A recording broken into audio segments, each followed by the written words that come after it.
میں نے بات کی سیکنڈری ریویمپ کی، تو اس کا مقصد یہ ہے کہ ضلعی سطح پہ ساری سہولتیں لوگوں کو ملیں۔ اب اس کے لیے جو ریویمپنگ وہ تو ہم کر ہی رہے ہیں، اس کے علاوہ وہاں پہ ایمرجنسی کی جو صورتحال ہے، تاکہ ایمرجنسی میں کوئی بھی آتا ہے ہسپتال تو اس کو وہ فیسلٹی ملیں۔ ایسا نہ ہو کہ ایمرجنسی میں کوئی مریض آتا ہے اور اس کو جو بیسک چیزیں وہ نہ ملیں۔ تو ہم نے سارے ہسپتالوں کو کہا ہوا ہے کہ ایمرجنسی میں جو بھی پیشنٹ آتا ہے اس کو ساری سہولیات ایک تو فری آف کاسٹ ملیں گی، دوسری یہ کہ وہ سہولیات ان کو ضرور ملیں گی۔ ایمرجنسی کے لیے ہم نے یہ کیا ہے کہ جو سٹاف کی کمی تھی تو سٹاف کی ہم نے ریکروٹمنٹ کر لی۔ پچھلے کچھ مہینوں میں ہم نے 432 کنسلٹنٹس اور ڈاکٹرز کو بھرتی کیا ہے، اور یہ مینلی جو ہمارے دور دراز کے علاقے ہیں ان میں بھرتی کیا ہے۔ نیکسٹ ابھی جو ہمارا فیز چل رہا ہے اس میں ہمارے کوئی 1425 ایموز بھرتی کر رہے ہیں، مینلی پرائمری ہیلتھ سیکٹر میں جو دور دراز کے علاقے ہیں اس کے لیے بھرتی کر رہے ہیں۔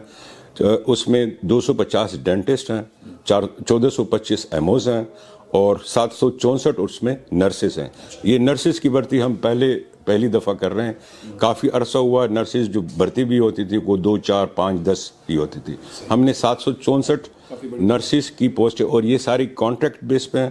اور اچھی بات یہ ہے کہ یہ لوگ فیسلٹی بیسڈ ہوں گے، ان کی ٹرانسفر نہیں ہوگی، جس فیسلٹی کے لیے وہ بھرتی ہوں گے اسی میں کام کریں گے، اور یہ کانٹریکٹ ظاہر ہے رینیویبل ہے، ہر سال ہم اس کو رینیو کریں گے۔ اس کا فائدہ یہ ہوگا کہ ہر فیسلٹی میں ہر ڈسٹرکٹ میں لوگوں کو فیسلٹی وہ ملے گی، جو ڈاکٹر بھی موجود ہوگا، ایچ آر وہاں پہ، ساتھ جو بلڈنگ ہوگی اس کو بھی ہم ریفربش کر رہے ہیں، اور ساتھ میڈیسن کو بھی ہم دے رہے ہیں۔ میڈیسن کے لیے ہم نے یہ کیا ہے کہ پہلے جو میڈیسن ملتے تھے اس میں آپ کو پتہ ہے کہ جو وہاں پہ ایم ایس یا ڈی ایچ او صاحبان تھے وہ اپنی مرضی کے اس میں آرڈر پلیس کرتے تھے ایم سی سی لسٹ سے۔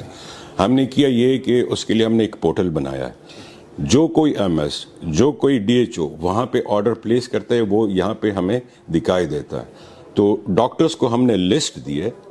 جو ایم ایس ہیں یا ڈی ایچ اوز ہیں ان کو ہم نے لسٹ دی ہے کہ آپ کے ہسپتال میں یہ دوائیاں ضرور ہونی چاہیے، اور اس لسٹ کے مطابق وہ آرڈرز پلیس کرتے ہیں۔ اور آرڈر بھی یہ نہیں کہ ایک دوائی کی اس نے زیادہ آرڈرز پلیس کیے دوسری دوائی کی کم کر دی، اسینشل جو آئٹمز ہیں وہ مقدار بھی ہم نے بتا دی کہ یہ سارے مقدار میں آپ کے پاس موجود ہونی چاہیے، اسپیشلی جو ایمرجنسی کی آپ نے بات کی تو ایمرجنسی میں وہ موجود ہونی چاہیے۔ اگر کوئی ڈاکٹر یا کوئی ایم ایس صاحب ایک اس کی زیادہ دیتے تو وہ یہاں پہ ہمیں دکھائی دیتا ہے، اور اس کو فوراً ہمارے آفس سے فون چلا جاتا ہے کہ آپ نے فلانی دوائی کم آرڈر کیوں کی ہے، فلانی زیادہ کیوں کی ہے۔ دوسری بات کہ ہمیں پوری اس کی ویزیبلٹی ہے کہ ہسپتال میں کتنی دوائیاں موجود ہیں، کتنی اور ضرورت ہے، تو اکارڈنگلی ضرورت کے مطابق ہی وہ آرڈر پلیس کرتے ہیں تاکہ وہاں پہ جو دوائی ہے وہ موجود ہو، اسینشل آئٹم موجود ہو۔ دوسری بات آئی سی یو کی آپ نے بات کی اور ایمرجنسی کی بات کی۔ دیکھیں ہسپتال جب بھی کوئی آتا ہے تو جو ایمرجنسی ہوتی ہے وہ فیس آف دا ہاسپٹل ہوتا ہے۔ ایمرجنسی میں دوائیوں کی موجودگی اور ڈاکٹرز کی اور پیرامیڈکس اور نرسز کی موجودگی یہ ضروری ہے، اس کے لیے ہم ریکروٹمنٹ بھی کر رہے ہیں، and we will make it sure کہ ایمرجنسی میں وہ چیزیں موجود ہوں۔ اب بات آتی ہے آئی سی یو بیڈس کی۔ آئی سی یو بیڈس کی ہمارے صوبے میں کمی ہے، کل ملا کر ہمارے پورے پروونس میں ایم ٹی آئی کو ملا کر ہمارے پاس کوئی 500 بیڈس ہے،